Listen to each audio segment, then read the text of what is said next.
Have you thought of what it means to be good and to live in goodness? I often do. Obviously, being good also means a lifestyle of goodness. But what is a lifestyle of goodness? The Vedas, the timeless, self-evident knowledge of ancient India answers that to understand goodness, we must recognize that there are three different ways to live. The first is in ignorance, where nothing has a purpose. And the second, in passion, where everything is about selfish enjoyment. And the third one is in goodness, where life is about self-realization.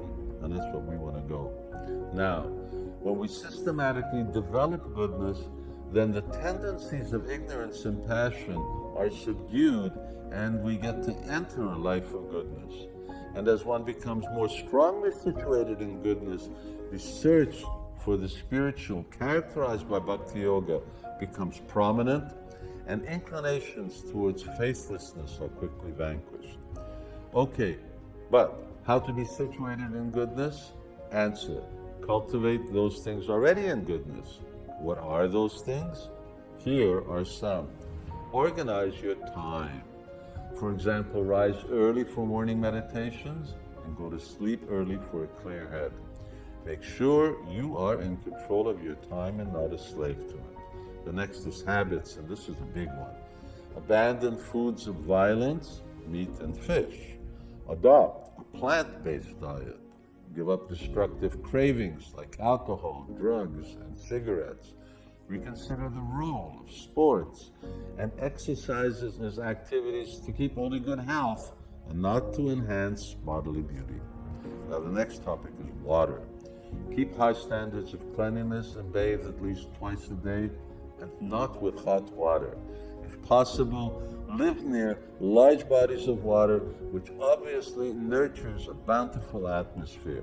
And another important thing is the company that you keep. You know the saying, birds of a feather flock together. If you want to be good, keep company with those desiring the same.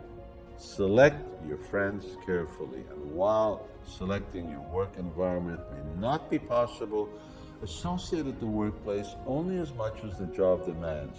Don't get drawn into a destructive workplace social scene.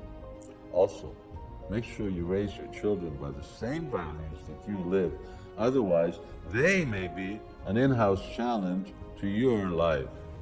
If possible, live outside cities, avoiding the passion of consumerism.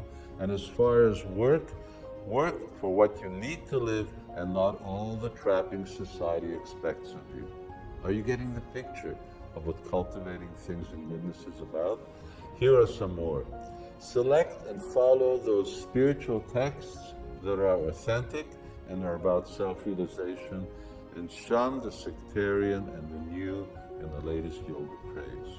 Meditate on things of substance like approved names of the Supreme, and avoid speculative meditations. And when it comes to mantras, chant those that praise the Supreme and reject those that offer wealth and fame. And finally, live your life dutifully, which may not always be the most desirable thing, but it's the right thing, the good thing. Of the various things I mentioned and others, the rule of thumb is reject those in ignorance, be indifferent to those in passion, and embrace those in goodness. By increasing goodness, the understanding and practice of Bhakti Yoga becomes natural, and transcendental knowledge is awakened.